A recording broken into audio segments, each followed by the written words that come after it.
Muito bem, Rosa, a gente tem vários assuntos aqui para tratar e o primeiro deles é, novamente, aí, aqueles cargos federais, né? Tem cotação nova aí para o DENIT e para a SUFRAMA, é isso?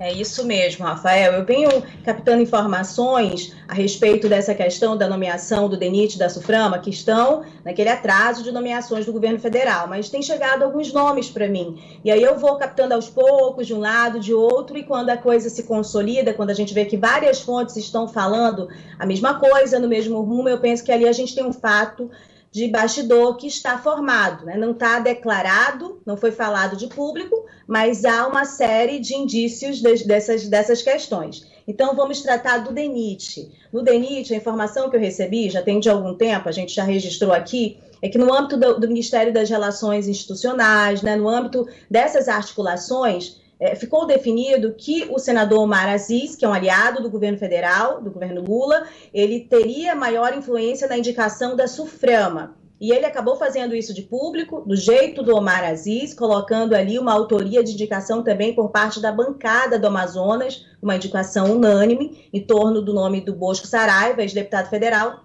que até agora não foi nomeado. Aliás, o ministro, né, de Indústria e Comércio, Alckmin, tinha prometido para essa semana. Vamos ver como é que vai sair ou não essa nomeação aí.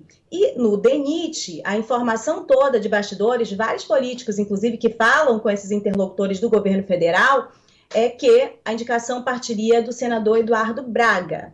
Bom, dentro desse circuito, desse contexto, os nomes que se apresentaram como cotados para o DENIT Amazonas têm sido o do Miguel Capobiango, que é aí um aliado, alguém que é muito ligado ao senador Eduardo Braga e ao MDB do Amazonas de muito tempo, já assumiu cargos de confiança no Amazonas, cargos do governo federal por indicação do Eduardo Braga. Então, o nome dele é um dos cotados.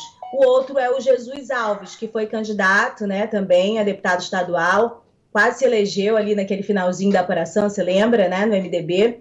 E aí, Rafael, a gente tem que acompanhar, eu acho até que é meio óbvio, porque no campo atual político, se você observar o avanço do governador Wilson Lima, antes e depois da eleição, em relação aos campos políticos, deixou muito pouco para os adversários dele. O Eduardo Braga conta com poucos aliados, né, nesse campo político.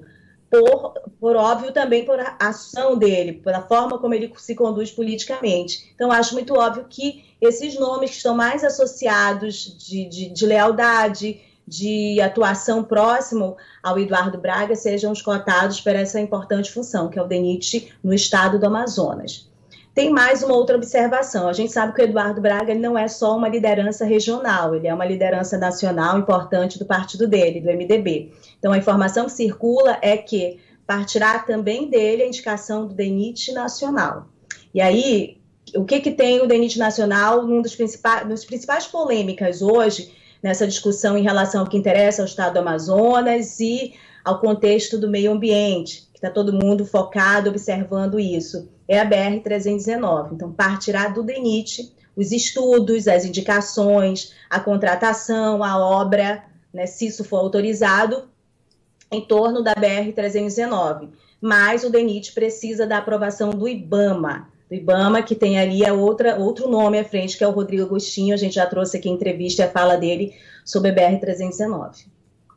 Muito bem, tá? Então a primeira informação, esses nomes cotados aí para o DENIT, que a Rosiane traz aqui, que a maior influência para a indicação é o senador Eduardo Braga. Então tem Miguel Capobiango e também Jesus Alves, que são aí aliados, né, de Braga.